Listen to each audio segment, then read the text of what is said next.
નમસ્કાર મિત્રો, હું મોહન ગઢવી ગુજરાતી દુનિયા યુટ્યુબ ચેનલમાં ફરી એકવાર આપ સૌ મિત્રોનો હાર્દિક સ્વાગત કરું છું.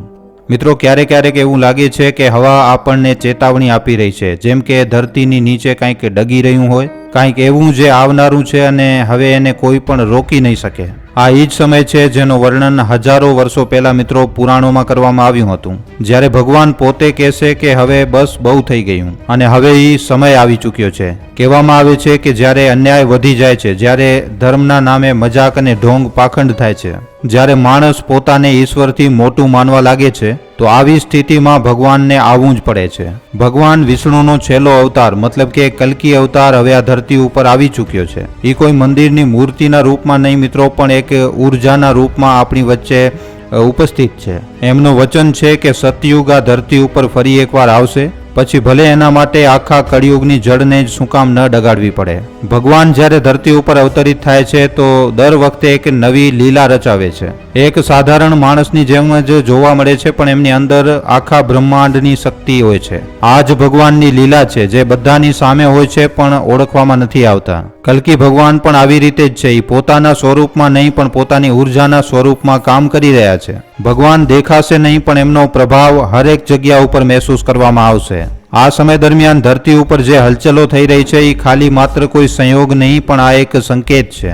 યુદ્ધની આંધી ઉપડી રહી છે, પ્રાકૃતિક સંતુલન બગડી રહ્યો છે અને માણસ પોતે પોતાના બનાવેલા જાળમાં ઉલઝી રહ્યો છે. જે બધી વસ્તુઓ ઘટિત થઈ રહી છે એ બધી ઈશ્વરની યોજનાનો એક હિસ્સો છે. કળિયુગની આ લડાઈ હવે પોતાના ચરમ ઉપર છે. ભગવાન કલ્કીએ સંકલ્પ કર્યું છે કે સતયુગને કોઈ પણ રીતે આ ધરતી ઉપર હવે લાવવામાં આવશે. આ યુદ્ધમાં વિનાશ પણ થશે અને પુનર્જન્મ પણ આ વિનાશ ડરાવનારો નહીં પણ જાગૃત કરવા માટે હશે. કારણ કે મિત્રો, અંધેરો જ્યારે સૌથી વધારે ઘનો હોય છે ત્યારે જ પ્રકાશનો જન્મ થાય છે. માનવતા હવે પોતાના કર્મોના પરિણામથી ગુજરી રહી છે.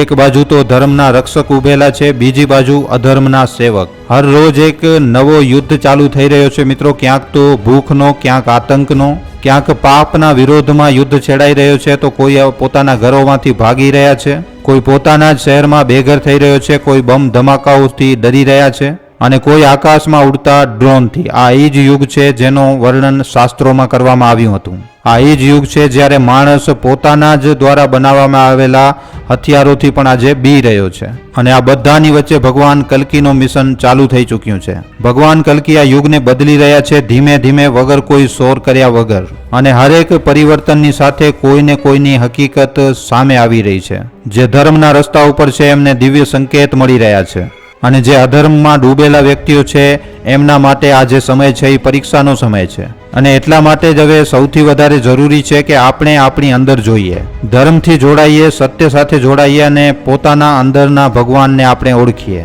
કારણ કે માણસ જો હજી પણ ન જાગ્યો તો આવનારો સમય મિત્રો મજબૂરીમાં એને જગાડશે. માણસને દુઃખ અને પરીક્ષાના રસ્તાથી જગાડવામાં આવશે. પછી ભગવાન કલ્કીએ કહ્યું છે મિત્રો કે સતયુગ ત્યારે જ આવશે જ્યારે હરેક માણસ પોતાના અંદરની મેલાઈને ધોઈને, જ્યારે માણસ નિર્મલ થઈ જશે પૂરી રીતે, ત્યારે જ નવો યુગ આવશે.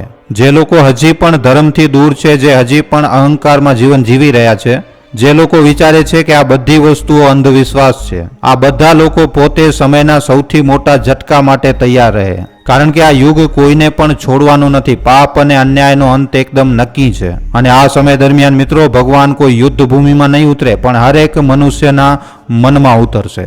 માણસનો મન જ હવે રણભૂમિ બની જશે. સમય આવી ગયો છે જ્યારે દરેક માણસને પોતાની આત્માથી પ્રશ્ન કરવું પડશે કે શું હું તૈયાર છું? કારણ કે ભગવાન કલ્કીનો આહવાન થઈ ચૂક્યો છે. હવામાં જે હલકી કંપન છે, આ અવકાશમાં જે અંજાન પરિવર્તન થઈ રહ્યા છે, આ બધી વસ્તુઓ ભગવાન કલ્કીના ઉપસ્થિતિનો પરિણામ છે. આ એ જ સમય છે જ્યારે ઈશ્વર પોતે પોતાના વચનને નિભાવવા માટે ધરતી ઉપર ઉતર્યા છે. અને આ વખતે કોઈ એક સ્થાન ઉપર નહીં પણ હરેક હૃદયના ભીતર છે જે સચ્ચા મનથી એમને પુકારે છે. આ ધરતી હવે બે હિસ્સામાં મિત્રો વહેંચાઈ ચૂકી છે. એક તો એ લોકો છે જે સતયુગ બાજુ આગળ વધી રહ્યા છે અને બીજા એ લોકો છે જે હજી પણ અંધારામાં જીવન જીવી રહ્યા છે. પણ અંતિમ જીત તો એની થશે જે ઈશ્વરની સાથે ઊભો છે. કારણ કે કલ્કીનું વચન ક્યારે પણ અસત્ય નથી થતું. સતયુગ આવીને રહેશે, પછી ભલે એને લાવવા માટે આખી માનવતાની પરીક્ષા શું કામ ન લેવી પડે. જય શ્રી કલ્કી ભગવાન. સમય હવે પોતાની પૂરેપૂરી રફતાર પકડી ચૂક્યો છે. આ એ જ સમય છે જ્યારે હરેક વ્યક્તિને પોતાના કર્મોનો હિસાબ આપવો પડશે. ભગવાન કલ્કીએ વચન લીધો છે કે સતયુગને કોઈ પણ કિંમત ઉપર આ ધરતી ઉપર લાવવામાં આવશે અને જે બધી વસ્તુઓ જે આજે આપણે ઘટનાઓ જે જોઈ રહ્યા છીએ, યુદ્ધ, મહામારી, પ્રાકૃતિક ઘટનાઓ, ભૂચાલ, ભૂખ અને ભય, આ બધી વસ્તુઓ મિત્રો આ જ પ્રક્રિયાનો એક હિસ્સો છે. દુનિયા હવે પોતાના કર્મોની આગમાં જ તપી રહી છે. આ વિનાશ નહીં પણ એક શુદ્ધિકરણ છે. આજે હરેક દેશ પોતાની શક્તિ દેખાડવામાં લાગેલો છે. ક્યાંક તો હથિયારોના પ્રદર્શન થઈ રહ્યા છે તો ક્યાંક મિસાઇલો દાગવામાં આવી રહી છે. આ એ જ સમય છે જ્યારે હરેક રાજા પોતાને ભગવાન સમજવા લાગ્યું છે અને હરેક સાધારણ વ્યક્તિ ડરમાં જીવન જીવી રહ્યો છે. પણ આ જ અંધારાની વચ્ચે મિત્રો એક નવી સવાર સંતાયેલી છે. કારણ કે જ્યારે કલ્કીનો સંકલ્પ લઈ લેવામાં આવ્યું છે તો કોઈ પણ રાક્ષસી તાકાત એને રોકી નહીં શકે. એમનું વચન છે સતયુગ આવશે પછી ભલે એને લાવવા માટે આખી ધરતીને શું કામ ન તપાવવું પડે. 2026 થી 2032 નો સમય મિત્રો એ જ સમય છે જ્યારે આ ધરતી ઉપર બધી વસ્તુઓ એકદમ ઉલટપુલટ થશે. આ એ કાળ છે જ્યારે અચ્છાઈ અને બુરાઈની લડાઈ પોતાના અંતિમ ચરણમાં પહોંચશે. જે ધર્મની સાથે ઊભો છે એને સુરક્ષા મળશે, જે અધર્મી છે એને આના પરિણામ ભોગવવા પડશે. અને જે વચ્ચે છે, જેમને હજી સુધી સમજમાં નથી આવ્યું કે શું સાચું છે અને શું ખોટું છે, આવા વ્યક્તિઓ માટે આ પરીક્ષાનો સમય છે મિત્રો. ભગવાન આપણને સજા આપવા માટે નથી આવ્યા, એ તો આપણને જગાડવા માટે આવ્યા છે, જેનાથી આપણે આપણને ઓળખીએ. આ જ કારણ છે કે આજે માનવતા વિભાજિત નજર આવી રહી છે. ધર્મના નામ ઉપર ઝઘડા, મજહબના નામ ઉપર હિંસા અને લાલચના નામે અત્યાચાર, બધી જ વસ્તુઓ આજે ખૂબ જ મોટા પાયે વધી રહી છે. ક્યાંક તો હિન્દુને મારવામાં આવી રહ્યું છે, ક્યાંક ઈસાઈને તો ક્યાંક મુસલમાનને. પણ મિત્રો મરી રહ્યો છે માણસ. અસલમાં ઇન્સાનિયત મરી રહી છે અને જ્યારે ઇન્સાનિયત મરવા લાગે ત્યારે જ ભગવાન આ ધરતી ઉપર જન્મ લે છે. અને એટલા માટે ભગવાન કલ્કી હવે સક્રિય છે. ભગવાન આ અરાજકતાને સમાપ્ત કરશે પણ એનાથી પહેલા હરેક માણસને એની અસલી ઓળખાણ અપાવશે. ભગવાન સામે લાવશે કે કોણ સાચો છે અને કોણ નકલી છે. આ એ જ સમય છે જ્યારે જે માણસો સૂઈ રહ્યા છે એને એકદમ ઉઠાડવામાં આવશે અને જે જાગી ચૂક્યા છે એમને આગળ વધીને માર્ગદર્શક બનવું પડશે. 2026 નો વર્ષ એમના માટે શુભ હશે જે આત્મા સાથે જોડાયેલા છે, જે ધર્મના માર્ગ ઉપર છે, ઈશ્વરના સાક્ષાત્કારને મહેસૂસ કરશે.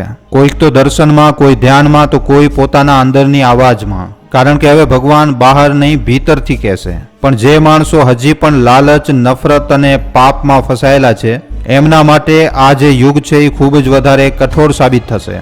કારણ કે કલ્કીનો નિયમ છે પહેલા તપ પછી યુગ. આ જે અગ્નિ પરીક્ષા છે એ હરેક વ્યક્તિને આપવી પડશે. પછી ભલે રાજા હોય કે કોઈ સાધારણ વ્યક્તિ હોય, કોઈ પણ બચવાનું નથી. જે લોકો ખોટામાં જીવન જીવી રહ્યા છે એ તૂટશે અને જે સત્યમાં જીવન જીવી રહ્યા છે એ ચમકશે. કળિયુગની સૌથી મોટી બીમારી છે ભ્રમ, ખોટાને સાચું માની લેવું.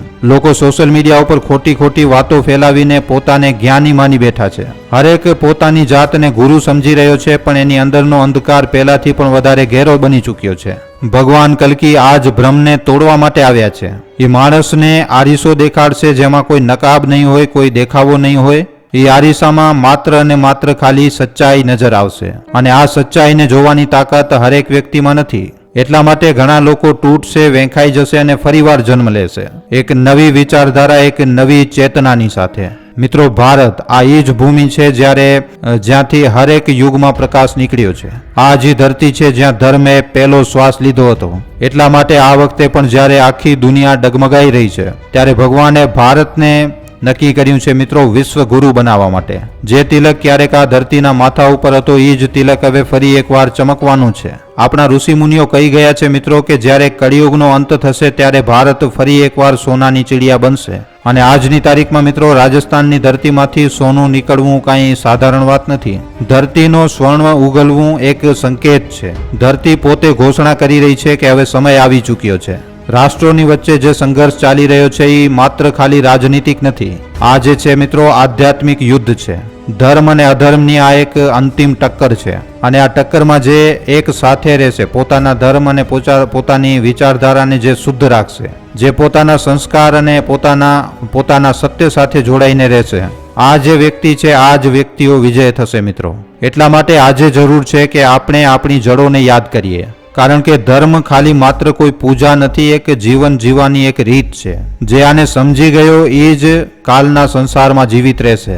ભારતમાં આ સમયે જે તૈયારી ચાલી રહી છે એ માત્ર રક્ષાની નથી પણ મિત્રો આ પુનર્જન્મની તૈયારી થઈ રહી છે. આપણા સૈનિકો સીમા ઉપર નહીં પણ યુગ પરિવર્તનની સીમા ઉપર ઊભા છે. સ્વદેશી તકનીકો, શક્તિશાળી નૌસેના, અદ્ભુત વાયુસેના આ માત્ર કોઈ સંયોગ નથી મિત્રો.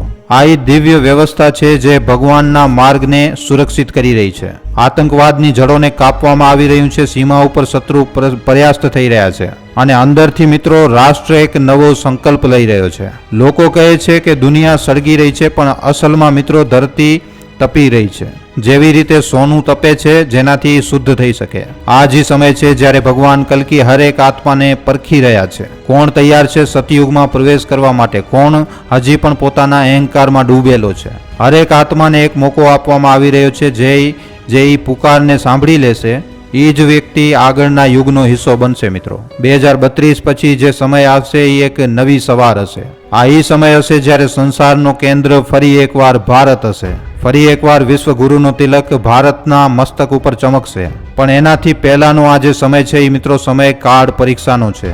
ભયંકર છે, નિર્દય છે, પણ જરૂરી છે. કારણ કે પરીક્ષા આપ્યા વગર ક્યારે પણ પ્રવેશ નથી થતો. સતયુગ કોઈ ઉપહાર નહીં, એક અર્જિત અવસ્થા છે. જે લોકો આવા કઠિન સમયમાં પણ પોતાની શ્રદ્ધા, પોતાનો વિશ્વાસ અને પોતાની કરુણા જે બનાવીને રાખશે એ જ વ્યક્તિ વિજેતા હશે. બાકી બધા લોકો સમયની ધૂળમાં ખોવાઈ જશે મિત્રો. ભગવાન કલ્કીનું વચન છે કે હું આવી ચૂક્યો છું, હવે કોઈ પણ મારો માર્ગ રોકી નથી શકતો. અને એટલા માટે મિત્રો હવે ડરવાની નહીં, બીવાની નહીં, પણ જાગવાની જરૂરત છે. ધર્મથી જોડાઓ, ધ્યાન કરો, સત્ય કહો અને પોતાના અંદરની રોશનીને જગાડો. આ જ તમારો શસ્ત્ર છે, આ જ તમારી રક્ષા છે. જે લોકો વિચારી રહ્યા છે કે હજી સમય છે એ મોટા ભ્રમમાં છે. સમય હવે ઊભો નથી રહેવાનો. જે લોકો સૂઈ રહ્યા છે એ પાછળ છોડાઈ જશે. જે જાગી ગયો એ જ વ્યક્તિ નવા યુગમાં પ્રવેશ કરશે. ભગવાન હવે કોઈ મંદિરમાં નહીં પણ તમારી આત્માના દરવાજા ઉપર ઊભા છે. બસ તમને ઓળખવાની જરૂર છે. બસ તમને દરવાજો ખોલવાનું છે અને જ્યારે આ દરવાજો ખુલશે ત્યારે દુનિયા બદલશે મિત્રો. ત્યારે યુદ્ધ થંભી જશે અને ધરતી ઉપર ફરી એકવાર સતયુગની શરૂઆત થશે. અને ત્યારે હરેક વ્યક્તિ કહેશે કે ભગવાને વચન નિભાવ્યો. અને તે દિવસે જ્યારે ફરી એકવાર સત્યનો સૂરજ ઉગશે, સતયુગનો સૂરજ ઉગશે, ત્યારે ફરી એકવાર આ ધરતી એકદમ ખીલી ઉઠશે. મિત્રો, જ્યારે જ્યારે આ ધરતી ઉપર અધર્મનો અંધકાર ઘેરાયો, જ્યારે પાપ, અત્યાચાર અને અન્યાયે ધર્મને દબાવવાની કોશિશ કરી, ત્યારે ભગવાને અવતાર લઈ અને સત્યની સ્થાપના કરી. સતયુગમાં એમણે નરસિંહ અને વરા અવતાર લીધો. ત્રેતામાં રામ બનીને અધર્મનો નાશ કર્યો. દ્વાપરમાં કૃષ્ણ બની અને મહાભારતનો ધર્મ યુદ્ધ રચાવ્યો. અને હવે કળિયુગના અંતમાં જ્યારે પાપ પોતાની ચરમસીમા ઉપર પહોંચશે ત્યારે એને લઈને કલ્કી પુરાણ, ભવિષ્ય મલિકા, સુખસાગર અને કાલ જ્ઞાનમમાં પણ લખવામાં આવ્યું છે. અને ત્યાં સુધી કે બાઇબલ અને કુરાણમાં પણ આ મહાયુગ પરિવર્તનની ભવિષ્યવાણી કરવામાં આવી છે. પણ સૌથી મોટો પ્રશ્ન, શું ભગવાન કલ્કીનો અવતાર થઈ ચૂક્યો છે કે પછી આ શુભ ઘડી હજી બાકી છે? મિત્રો, અહીંયા સૌથી પહેલા આપણે વાત કરીએ સંભલ ગામની, જ્યાં ભગવાન કલ્કીના જન્મની ભવિષ્યવાણી કરવામાં આવી છે. પણ મિત્રો, આખરે સંભલ ક્યાં છે? આ વાતનો આજના આ વિડીયોમાં આપણે ખુલાસો કરશું. અને બીજો પ્રશ્ન કે આ આધુનિક યુગમાં જ્યાં મિસાઇલો, પરમાણુ હથિયાર, ટેન્ક્સ અને તમામ પ્રકારના આધુનિક હથિયાર છે, એવામાં ભગવાન કલ્કી તલવાર સાથે કેવી રીતે યુદ્ધ કરશે? શું એમની શક્તિ ખાલી એક તલવાર સુધી સીમિત હશે કે પછી ભગવાન કલ્કી કંઈક એવું ધારણ કરશે જે દુનિયાએ આજથી પહેલા ક્યારે પણ નથી જોયું? ઘણા ગ્રંથોમાં મિત્રો વર્ણન આવ્યું છે કે દ્વાપર યુગથી જ ભગવાન શ્રી કૃષ્ણનો સુદર્શન ચક્ર કોઈ ગુપ્ત સ્થાન ઉપર સંતાયેલું છે, જેને ભગવાન કલ્કી ધારણ કરી અને પાપીઓનો અંત કરશે. પણ આ સુદર્શન ચક્ર આખરે ક્યાં છે? અને સૌથી મહત્વપૂર્ણ વાત કે ભગવાન કલ્કીનું યુદ્ધ આખરે કોની સાથે થશે? કોણ હશે એ શક્તિ જે અધર્મને આ દુનિયામાં વધારી રહી છે? 7 ચિરંજીવી શું કામ ભગવાન કલ્કીની યુગોથી પ્રતીક્ષા કરી રહ્યા છે? આ ચિરંજીવીઓનો ભગવાન કલ્કી સાથે આખરે શું સંબંધ હશે? શું ખરેખર ભગવાનથી મળવા માટે હજારો વર્ષોથી તપસ્યા કરી રહ્યા છે? ખાલી એટલું જ નહીં, પણ એક બીજો રહસ્ય જે ઘણા જ ઓછા લોકો જાણે છે. જ્યારે ભગવાન કલ્કી જન્મ લેશે ત્યારે એમની પાસે કોઈ દિવ્ય શક્તિ નહીં હોય. હા મિત્રો, કલ્કી પુરાણમાં વર્ણન આવ્યું છે કે એમના જન્મના સમયે ધરતી ઉપર કોઈ પણ દેવતા નહીં હોય. એવામાં એ પ્રશ્ન ઊભો થાય છે કે ભગવાન કલ્કી પોતાની દિવ્ય શક્તિ કેવી રીતે પ્રાપ્ત કરશે? શું ખરેખર જગન્નાથ મંદિરમાં કોઈ એવી અદૃશ્ય શક્તિ સંતાયેલી છે જે ભગવાન કલ્કીની પ્રતીક્ષા કરી રહી છે? ભગવાન કલ્કીનો જન્મ, એમનું શિક્ષા ગ્રહણ કરવું, પછી આ ધરતી ઉપરથી અધર્મનો નાશ કરી અને સતયુગની સ્થાપના કરવું અને અંતમાં વૈકુંઠ ધામ પાછો ફરવું, મિત્રો, આ બધી ખાલી ગ્રંથોની વાતો નહીં પણ એક ભવિષ્યની સચ્ચાઈ છે જે જલ્દી જ આ ધરતી ઉપર ઘટિત થવાની છે. મિત્રો, જ્યારે દ્વાપર યુગનો અંત થયો અને ભગવાન શ્રી કૃષ્ણએ પોતાનો દેહ ત્યાગ કર્યો ત્યારે આ સંસારમાં કળિયુગની શરૂઆત થઈ. આ એક ખૂબ જ ભયંકર સમય હતો જ્યારે ધર્મ ધીમે ધીમે સમાપ્ત થવા લાગ્યો. સત્ય નબળો પડી ગયો અને અધર્મે પોતાની જડો મજબૂત કરવાનો ચાલુ કરી દીધો. દ્વાપરના અંતમાં જ્યારે પ્રલય આવી તો ચારે બાજુ પાણી જ પાણી ફેલાઈ ગયો. સમુદ્રમાંથી પ્રચંડ લહેરો ઉઠી અને ભગવાન શ્રી કૃષ્ણની સુંદર નગરી દ્વારકા પાણીમાં સમાઈ ગઈ. અહીંયા પ્રલય ખાલી દ્વારકા સુધી સીમિત ન રહી પણ પ્રલયે સંપૂર્ણ ધરતીને પોતાના ક્રોધમાં સમેટી લીધો. જ્યારે પ્રલય શાંત થઈ અને ધરતી ફરી એકવાર વસવા લાગી ત્યારે બ્રહ્માજીએ પોતાની પીઠ ઉપરથી એક ઘોર મલિન પાપને ઉત્પન્ન કર્યો. આ પાપ કોઈ સાધારણ પાપ નહોતો પણ સ્વયં અધર્મ હતો. અધર્મનો જન્મ થતાં જ ચારે બાજુ અરાજકતા ફેલાઈ ગઈ. એની આંખો રક્તવર્ણ હતી, એનો આખો શરીર અંધકારથી ભરાયેલો હતો અને એના આવતા જ આ સંસારમાં પાપ વધવા લાગ્યું. આ એ જ અધર્મ હતો જે આ દુનિયામાંથી ધર્મને સમાપ્ત કરવા માટે આવ્યો હતો.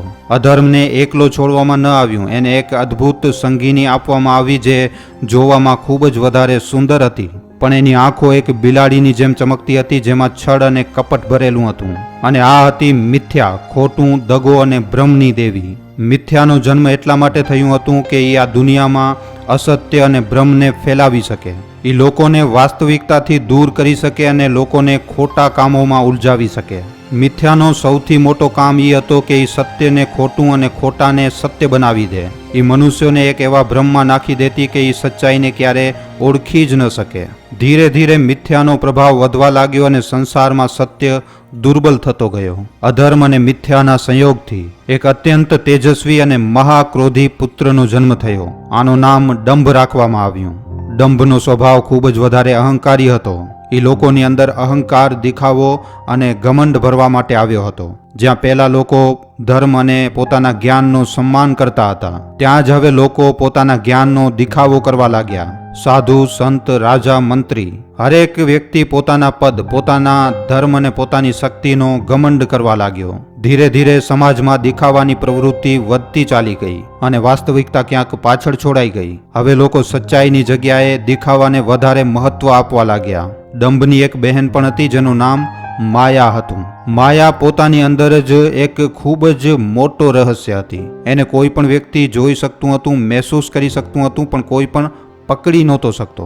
માયાનું કામ હતું લોકોને ભ્રમમાં નાખવું. એણે સંસારને એટલા મોહમાં ઉલઝાવી નાખ્યું કે મનુષ્ય એ વાતને સમજી જ ન શક્યો કે અસલી સત્ય શું છે. લોકો ધન, પદ, સત્તા અને સુખ સુવિધાઓમાં એટલા વધારે ઉલઝી ગયા કે વિધિ, ધર્મ, ધ્યાન અને મોક્ષને ભૂલવા લાગ્યા. પહેલે લોકો આ વસ્તુને પાવા માટે સાધના કરતા હતા પણ હવે એ ખાલી સાંસારિક સુખોની દોડમાં લાગી ગયા. માયાએ હરેક વ્યક્તિને એ ભ્રમમાં નાખી દીધું કે એ ખાલી પોતાના સુખ અને પોતાના માટે જીવન જીવે. જ્યારે દંભ અને માયાનો સંયોગ થયો તો એમના પ્રભાવથી લોભનો જન્મ થયો. લોભ સંસારની શક્તિ હતી જે ક્યારે પણ તૃપ્ત નથી થતી. એનો મન ક્યારે પણ નથી ભરાતો, એ હંમેશા અધિક વિચારે છે. લોભે લોકોને એટલો વધારે લાલચી બનાવી નાખ્યો કે એ પોતાની ચાહ માટે ગમે એ હદને પાર કરવા લાગ્યા. ધન, સોનું, જમીન, જાયદાદ આ બધી વસ્તુઓ માટે લોકો એકબીજાને દગો આપવા લાગ્યા. રિશ્વત દેવા લેવા લાગ્યા અને ખોટું બોલવા લાગ્યા અને ચોરી કરવા લાગ્યા. લોભે મનુષ્યોને એટલો આંધળો બનાવી નાખ્યો કે એને સાચું અને ખોટામાં કોઈ અંતર જ જોવા નહોતો મળી રહ્યો. પછી માણસ ખાલી એક જ વસ્તુ જોવા લાગ્યો કે એને ફાયદો ક્યાંથી મળશે. પછી ભલે એ તરીકો ગમે એટલું ખોટું શું કામ ન હોય. લોભની એક બહેન હતી નિકૃતિ જે છળ અને કપટની દેવી હતી. જ્યાં પહેલે લોકો સચ્ચાઈ અને ઈમાનદારી સાથે કામ કરતા હતા ત્યાં જ હવે એ લોકોએ છળ કપટને જ પોતાનો સૌથી મોટો હથિયાર બનાવી લીધો. રાજનીતિમાં, ઘર પરિવારમાં, રિશ્તાઓમાં હરેક જગ્યા ઉપર નિકૃતિનો પ્રભાવ ફેલી ગયો. હવે કોઈ પણ વ્યક્તિ સાફ સાફ વાત નહોતો કરી રહ્યો. બધા જ લોકો એકબીજાને દગો આપવા અને પોતાના સ્વાર્થને પૂરો કરવા માટે ખોટું બોલવા લાગ્યા. નિકૃતિએ સમાજને અંદરથી ખોખલો કરી નાખ્યો અને હવે કોઈ કોઈના ઉપર વિશ્વાસ નહોતો કરી શકતો. જ્યારે લોભ અને નિકૃતિનું મિલન થયો તો એમના આ સંયોગથી ક્રોધનો જન્મ થયો. ક્રોધનો જન્મ થતાં જ આખા સંસારમાં શાંતિ સમાપ્ત થઈ ગઈ. જ્યાં પહેલા લોકો એકદમ સહનશીલ હતા એ હવે નાની નાની વાતોમાં લડવા લાગ્યા. ક્રોધે મનુષ્યના મનમાંથી ધૈર્ય અને શાંતિને જાટી લીધો. લોકો હવે નાની નાની વાતો ઉપર ગુસ્સો કરવા લાગ્યા. લડાઈ ઝઘડા થવા લાગ્યા અને બધી જગ્યાએ અશાંતિ ફેલી ગઈ. પહેલા તો લોકો અપમાનને સહન કરી લેતા હતા, પણ હવે લોકો પ્રતિશોધ લેવા લાગ્યા, બદલો લેવા લાગ્યા. યુદ્ધ વધવા લાગ્યા, દંગા વધવા લાગ્યા અને હત્યા એકદમ આમ વસ્તુ થઈ ગઈ. ક્રોધની વહેતી હિંસા જે સંપૂર્ણ વિનાશની દેવી હતી, એણે આ સંસારમાં શાંતિને પૂરી રીતે સમાપ્ત કરી નાખ્યું. પહેલા જ્યાં લોકો એકબીજાની સહાયતા કરતા હતા, હવે એ એકબીજાને મારવા લાગ્યા. લોકો વગર કોઈ કારણના જ હિંસા કરવા લાગ્યા. નાના નાના મતભેદ હવે ખૂન ખરાબામાં બદલવા લાગ્યા. યુદ્ધ અને અપરાધોનો વધવું આ જ હિંસાની દેન હતી. અને મિત્રો, આ બધાની પછી અંતમાં કલીનો જન્મ થયો. કલીનું શરીર એક કાજલથી પણ વધારે કાળો હતો. એની જીભ લાંબી અને લોહીથી ભરાયેલી હતી. એના શરીરમાંથી એટલી વધારે દુર્ગંધ આવતી હતી કે એની પાસે જતા જ લોકો એકદમ અશાંત થઈ જતા હતા. કલી સ્વયંમાં સૌથી વધારે ભયંકર શક્તિ હતી, જે આ સંસારમાં અધર્મને ફેલાવવા માટે જન્મી હતી. એ જ્યાં પણ જતો ત્યાં જ પાપોનો સામ્રાજ્ય સ્થાપિત કરી નાખતો હતો. કલીના રહેવા માટે 5 જગ્યાઓ નક્કી કરવામાં આવી, જેમાં જુગાર, દારૂ, સ્ત્રીનો અનુચિત આકર્ષણ, હિંસા અને સોનાની લાલચ. જ્યાં પણ આ 5 ખરાબ કામો થાય છે ત્યાં જ કલી પોતાનો ડેરો જમાવી લે છે. એનો જન્મ હંમેશા અધર્મના કેન્દ્રમાં થશે, જ્યાં સત્ય અને ન્યાયની કોઈ પણ જગ્યા નહીં હોય. અહીંયા ભયનું સ્થાન હશે, જ્યાં ખોટું બોલવું, છળ કરવું, કપટ કરવું, હિંસા, વ્યભિચાર અને અન્યાય જ્યાં વધવા લાગશે. પરિવાર તૂટવા લાગશે અને સમાજમાં અન્યાય વધી જશે. કલી પુરુષ જન્મ લીધા પછી પોતાની શક્તિથી આખા સંસારમાં અધર્મ અને પાપને ફેલાવશે. એ લોકોના મનની અંદર ખોટા વિચારો નાખશે, એમને લોભ અને અહંકારથી ભરી નાખશે. પછી પોતાના સ્વાર્થ માટે જનતાનું શોષણ કરશે, ભ્રષ્ટાચારને વધારશે અને ન્યાયનો ઘડો દબાવી નાખશે. લોકો પોતાના અધિકાર માટે સંઘર્ષ કરશે, પણ એમને ક્યાંયથી પણ ન્યાય નહીં મળે. વેપારી લાલચમાં આંધળા બની જશે. એ બેમાનીથી ધન કમાવા લાગશે. મિલાવટ અને ધોકાધડીથી બજારને ભરી નાખશે. ગરીબ અને આમ લોકો ધનના અભાવમાં તરસતા રહેશે, જ્યારે અમીર લોકો વધારે અમીર બનતા જશે. કલી પુરુષ સાધુ સંતોને પણ પાખંડી બનાવી નાખશે. એ ધર્મના નામ ઉપર દગા કરવા લાગશે, લોકોને ભ્રમમાં નાખશે અને એ ખાલી અને ખાલી પોતાની સંપત્તિ વધારવાની ચિંતા કરશે. અસલી ધર્મ લુપ્ત થવા લાગશે અને લોકો સાચા જ્ઞાનથી દૂર થઈ જશે. ઘર ઘરમાં ઝઘડા થશે, માતા પિતાનું સન્માન ઓછું થઈ જશે. પતિ પત્નીના સંબંધ સાચા પ્રેમ અને સ્નેહનું સ્થાન દિખાવા અને કપટ લઈ લેશે. કલી પુરુષના પ્રભાવથી ધરતીનું સંતુલન બગડવા લાગશે. વાતાવરણ પ્રદૂષિત થઈ જશે, જળ દુર્લભ થઈ જશે અને મોસમ અનિશ્ચિત થઈ જશે. ભૂકંપ, પૂર, મહામારી અને અકાળ જેવી મોટી મોટી આપદાઓ આવશે, જે લાખો લોકોને પ્રભાવિત કરશે. જ્યારે કલી પુરુષની શક્તિ પોતાની ચરમ સીમા ઉપર પહોંચી જશે, ત્યારે સમાજ પૂરી રીતે અરાજકતામાં ડૂબી જશે અને ત્યારે ભગવાન વિષ્ણુ ફરી એકવાર આ ધરતી ઉપર અવતાર લેશે. ત્યારે કલ્કી ભગવાનનો જન્મ સંભલ નામના ગામમાં વિષ્ણુ યજ્ઞ નામના એક બ્રાહ્મણના ઘરમાં થશે. એમની માતા સુમતી દેવી હશે, જે અત્યંત પવિત્ર, ધાર્મિક અને સતી સ્ત્રી હશે. જ્યારે ભગવાન કલ્કી એમની કોખની અંદર આવશે, ત્યારે સંપૂર્ણ પૃથ્વીની નદીઓનું જળ સ્વતઃ નિર્મલ થઈ જશે. પર્વત અધિક હરિયાળીથી ભરાયેલા જોવા મળશે. સમુદ્ર શાંત થઈ જશે અને ઋષિમુનિ તથા દેવતા હર્ષથી આનંદિત થઈ ઉઠશે. ગંધર્વ આકાશમાં વીણા વગાડશે, અપ્સરાઓ નૃત્ય કરશે અને સ્વર્ગમાંથી પુષ્પ વર્ષા થશે. એવું લાગશે કે સ્વયં પ્રકૃતિ ઓળખી ગઈ હશે કે હવે એનો ઉદ્ધાર કરવા માટે ભગવાન સ્વયં અવતરિત થવાના છે. વૈશાખ માસના શુક્લ પક્ષની એકાદશી તિથિના જ્યારે પ્રભુનો જન્મ થશે, ત્યારે ભગવાન 4 ભુજાઓની સાથે પ્રકટ થશે. એમના દિવ્ય રૂપને જોઈને માતા પિતા અચંબિત થઈ જશે. એમનું શરીર દિવ્ય આભાથી પ્રકાશમાન હશે, નેત્રોમાં તેજ હશે અને ચારે બાજુ એમની અલૌકિક મહિમા ફેલી જશે. પણ ત્યારે જ બ્રહ્માજી વાયુ દેવતાના માધ્યમથી સંદેશ મોકલશે કે પ્રભુ આ દિવ્ય ચતુર્ભુજ રૂપ દેવતાઓ અને ઋષિ મુનિઓ માટે પણ દુર્લભ છે, પણ મનુષ્ય રૂપમાં અવતરણનો ઉદ્દેશ્ય એ જ છે કે એ સામાન્ય માણસોની વચ્ચે રહી અને ધર્મની સ્થાપના કરે.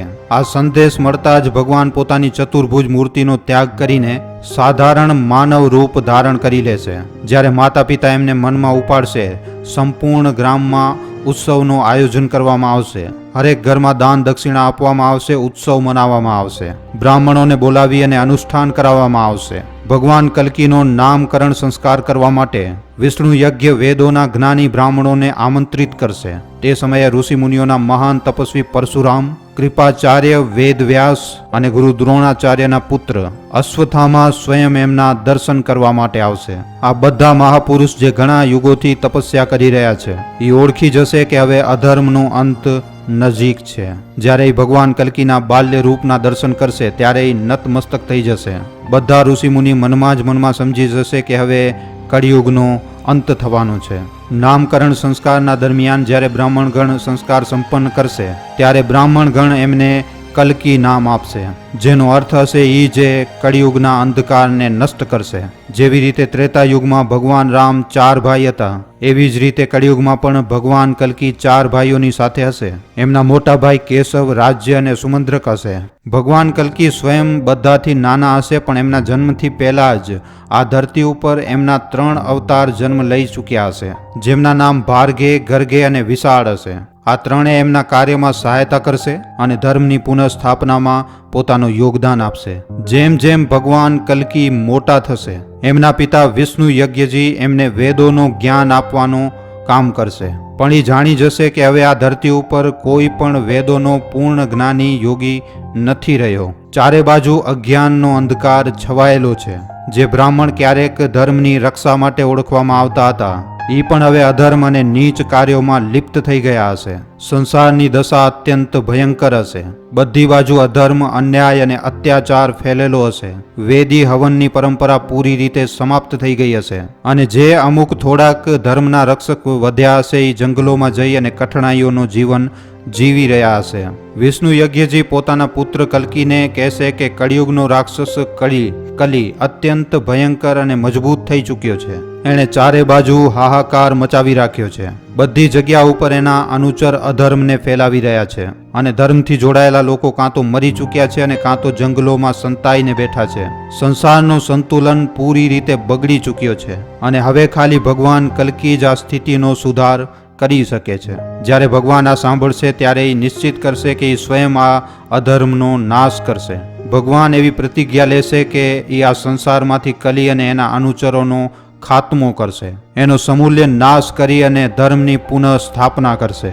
એમનો ઉપનય સંસ્કાર સમાપ્ત થશે, જે વિધિવત રીતે એમને બ્રાહ્મણના રૂપમાં સ્થાપિત કરશે. પણ મિત્રો, આ ખાલી એક સંસ્કાર નહીં હોય, આ એક સંકલ્પ હશે અધર્મના વિરોધમાં યુદ્ધ કરી અને આ ધરતી ઉપર પુનઃ ધર્મની સ્થાપના કરવી. બ્રાહ્મણોની વાણીથી એમના સંસ્કાર પૂરા થશે અને ત્યારે જ પોતાના વાસ્તવિક કાર્ય માટે સ્વયંને તૈયાર કરવાનું ચાલુ કરશે. પણ મિત્રો, એનાથી પહેલા હું તમને તમારા પહેલા પ્રશ્નનો ઉત્તર આપી દઉં છું કે આ સંભલ ગામ આખરે ક્યાં હશે? સંભલ ગામ ઉત્તર પ્રદેશમાં પણ છે, રાજસ્થાનમાં પણ છે અને ઓડિશામાં પણ સંભલ ગામ છે. પણ આ બધા સંભલ ગામોમાંથી કોઈ પણ ગામમાં ભગવાન કલ્કીનો આગમન જણાવવામાં નથી આવ્યું. મિત્રો, આ સાચું છે કે ખોટું છે એ વસ્તુ તો હું નથી જાણતો, પણ લગભગ ભગવાન કલ્કીનો જન્મ સંભાલા નામક એક ગુપ્ત સ્થાન ઉપર થઈ શકે છે. સંભાલા અથવા સાંગ્રીલા એક એવો રહસ્યમય સ્થાન છે જેનો ઉલ્લેખ હિન્દુ અને બૌદ્ધ ગ્રંથોમાં મળે છે. આ એક દિવ્ય ભૂમિ માનવામાં આવે છે જ્યાંથી ભગવાન કલ્કી પ્રકટ થશે અને અધર્મનો અંત કરશે. આ સ્થાન યોગી, ઋષિ, મુનિ અને એક પુણ્ય આત્મા જ જોઈ શકે છે. એવું કહેવામાં આવે છે કે આ સ્થાન ક્યાંક હિમાલયની ઘેરી ઘાટીઓની અંદર સંતાયેલું છે, જ્યાં પ્રકૃતિ પૂરી રીતે શાંત, નિર્મલ અને આધ્યાત્મિક ઉર્જાથી ભરાયેલી છે.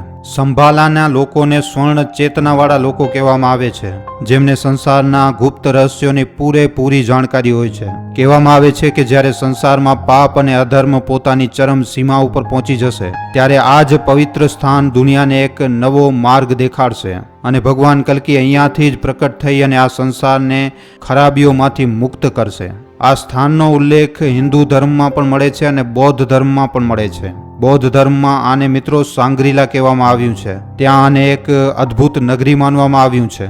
જ્યાં કોઈ દુઃખ, કષ્ટ કે ખરાબી નથી પહોંચી શકતી. આ સ્થાન ના તો ખાલી ભૌતિક દુનિયામાં ક્યાંક સંતાયેલું છે, પણ આ એક આધ્યાત્મિક સ્થિતિ પણ છે. ઘણા લોકો માત્ર આને એક પૌરાણિક કથા માને છે, જ્યારે ઘણા લોકો આને એક અસલી સ્થાન માને છે, જે આજે પણ કોઈક રહસ્યમય જગ્યા ઉપર સંતાયેલું છે. એ જંગલોમાં ફરતા ફરતા જ્ઞાનની શોધ કરશે, અને ત્યારે જ એમની મુલાકાત ભગવાન પરશુરામ સાથે થશે. પરશુરામજી જે અમર છે અને સદીઓથી મહેન્દ્રગિરી પર્વત ઉપર તપસ્યા કરી રહ્યા છે, એ ભગવાન કલ્કીને પોતાના આશ્રમે લઈ જશે. ત્યાં એ એમને પોતાનો પરિચય આપશે અને જણાવશે કે એ ભૃગુ વંશમાં જન્મેલા મહર્ષિ જમદાગ્નિના પુત્ર છે, જેમણે આખી પૃથ્વીને ક્ષત્રિય વિહીન કરી નાખ્યું હતું અને બ્રાહ્મણોને દક્ષિણા સ્વરૂપમાં ભૂમિ પ્રદાન કરી હતી. ભગવાન પરશુરામ જે વેદો અને ધનુર્વિદ્યાના મહાન જ્ઞાતા છે, ભગવાન કલ્કીને શિક્ષા આપવા માટે તૈયાર થશે. એ કહેશે કે હે વત્સ, તું મને તારો ગુરુ માન અને હું તને વેદોનો જ્ઞાન આપીશ. બધા જ અસ્ત્ર શસ્ત્રોની વિધિ શીખાડીશ અને તને યુદ્ધ કલામાં નિપુણ બનાવીશ. ભગવાન કલ્કી ખૂબ જ આદરની સાથે ગુરુ પરશુરામના ચરણોમાં વંદન કરશે અને એમની છત્રછાયામાં રહીને વેદો, શાસ્ત્ર અને શસ્ત્રની શિક્ષા લેશે. સમય વીતી જશે અને ભગવાન કલ્કી બધી જ 64 કલાઓ અને બધી જ અસ્ત્ર શસ્ત્રની વિધિમાં પૂર્ણ રૂપથી પારંગત થઈ જશે. એ બધી પ્રકારની લડાઈ લડવાના યોગ્ય બની જશે. પછી ભલે તલવાર ચલાવવું હોય, ધનુષ બાણ ચલાવવું હોય કે પછી અન્ય દિવ્ય અસ્ત્રોનો પ્રયોગ હોય. ભગવાન કલ્કી કહેશે, ગુરુદેવ, હવે મારી શિક્ષા પૂર્ણ થઈ. હવે તમને હું ગુરુ દક્ષિણામાં શું અર્પિત કરું? ભગવાન પરશુરામ હસીને કહેશે, હે કલ્કી, તું પોતે ભગવાન વિષ્ણુનો અવતાર છે. હવે તમે મહાબલી કલીનો અંત કરી અને આ ધરા ઉપર પૂર્ણ ધર્મની સ્થાપના કરો. સંસારમાં ફરી એકવાર સત્ય, તપ, યજ્ઞ અને ધર્મની સ્થાપના કરો, અને આ જ મારી ગુરુ દક્ષિણા હશે. ભગવાન કલ્કી માથું નમાવી અને ગુરુને પ્રણામ કરશે અને આ વચનને સ્વીકાર કરશે. અને આના પછી ભગવાન પોતાના આગળના ઉદ્દેશ્ય બાજુ આગળ વધશે. ભગવાન શિવ પ્રેમપૂર્વક ભગવાન કલ્કીને જોશે અને કહેશે કે વત્સ, હું તારી તપસ્યાથી પ્રસન્ન છું. જે પણ વર માંગવું હોય એ માંગો. ભગવાન કલ્કી વિનમ્ર ભાવથી ભગવાન શિવની સ્તુતિ કરશે અને ધર્મની રક્ષા માટે આવશ્યક અસ્ત્રોની માંગ કરશે. ત્યારે ભગવાન શિવ હસીને કહેશે કે હે કલ્કી, હું તને અદ્ભુત શક્તિ પ્રદાન કરું છું. તમે જે ગતિ સાથે વિચારો એટલી તેજ ગતિ સાથે તમે ચાલી શકો છો. તમે તમારા રૂપને ઈચ્છા અનુસાર બદલી શકો છો અને ગરુડની સમાન અવકાશમાં તમે ઉડી શકશો. હું તમને આ દિવ્ય અશ્વ દેવદત્ત આપું છું, જે યુદ્ધમાં પૂરી રીતે અપરાજય હશે, અને આ પોપટ તમારી સહાયતા કરશે. સાથે જ આ રત્નસરુ નામક તલવાર તમને પ્રદાન કરું છું, જે એટલી તેજ અને શક્તિશાળી હશે કે આ પૃથ્વીના ભારને પણ સહન કરી શકે છે. હવે તમે આ સંસારમાં ધર્મની સ્થાપના માટે આગળ વધો. ભગવાન કલ્કી ભગવાન શિવથી આ દિવ્ય શસ્ત્રો પામીને ગદગદ થઈ જશે. એ ભગવાન શિવ અને માતા પાર્વતીને પ્રણામ કરશે અને એ પોતાના દિવ્ય ઘોડા દેવદત્ત ઉપર સવાર થઈને પોતાના જન્મસ્થાન સંભલમાં આવી જશે. જ્યારે એ ઘરે પહોંચશે તો માતા પિતા અને ભાઈઓથી મળશે અને એ એમને પોતાના અનુભવો ગુરુ પરશુરામ તથા ભગવાન શિવના વિષયમાં જણાવશે. હવે મિત્રો, તમારા બીજા પ્રશ્નનો જવાબ કે આ આધુનિક યુગમાં જ્યાં પરમાણુ હથિયાર, મિસાઇલ, આવા બધા ઘણા પ્રકારના આધુનિક હથિયારો છે, તો આની સામે ભગવાન કલ્કી તલવાર, ઘોડો અને પોપટ એમની સાથે યુદ્ધ કેવી રીતે કરશે? મિત્રો, આજના યુગમાં પરમાણુ બોમ્બ, મિસાઇલ, લડાકુ વિમાન અને ઘણા મોટા મોટા ટેન્કોનો પ્રયોગ થાય છે. પણ મિત્રો, જ્યારે ભગવાન કોઈ કાર્ય માટે આ ધરતી ઉપર અવતરિત થાય છે, તો એ ખાલી ભૌતિક શક્તિ ઉપર નિર્ભર નથી કરતા. એ દિવ્ય શક્તિની સાથે પ્રકટ થાય છે, જે કોઈ પણ આધુનિક હથિયારથી ખૂબ જ વધારે પ્રભાવી હોય છે. જ્યારે ભગવાન રામે રાવણ સાથે યુદ્ધ કર્યો, ત્યારે એમણે ત્યાં મિત્રો બ્રહ્માસ્ત્ર અને અન્ય બીજા દિવ્ય અસ્ત્રોનો પ્રયોગ કર્યો, જે આધુનિક મિસાઇલોથી પણ અધિક પ્રભાવી હતા. અને કળિયુગના અંતમાં ભગવાન કલ્કી પાસે પણ આવી રીતના જ અસ્ત્ર શસ્ત્ર હશે મિત્રો. અને આના સિવાય મિત્રો, જ્યારે ભગવાન કૃષ્ણ પણ જ્યારે અર્જુનના સારથી બન્યા હતા, તો ત્યારે પણ એમણે અર્જુનને દિવ્ય અસ્ત્રોનું જ્ઞાન આપ્યો હતો, જેમની શક્તિ કોઈ પણ આધુનિક યુદ્ધ પ્રણાલીથી ઘણી જ વધારે હતી. તો આવી રીતે કળિયુગના અંતમાં ભગવાન કલ્કી પણ પૂરી રીતે અસ્ત્રો અને શસ્ત્રોથી નિપુણ હશે. તો મિત્રો, આ છે ભગવાન કલ્કીના જન્મથી લઈ અને કળિયુગના અંત સુધીની સંપૂર્ણ ગાથા. મિત્રો, આજનો આ વિડીયો તમને કેવો લાગ્યો છે અમને નીચે કોમેન્ટ સેક્શનમાં લખીને જણાવવા ખાસ વિનંતી. જો તમને વિડીયો સારો લાગ્યો છે તો કોમેન્ટમાં મિત્રો જય શ્રી કલ્કી ભગવાન જરૂર લખજો.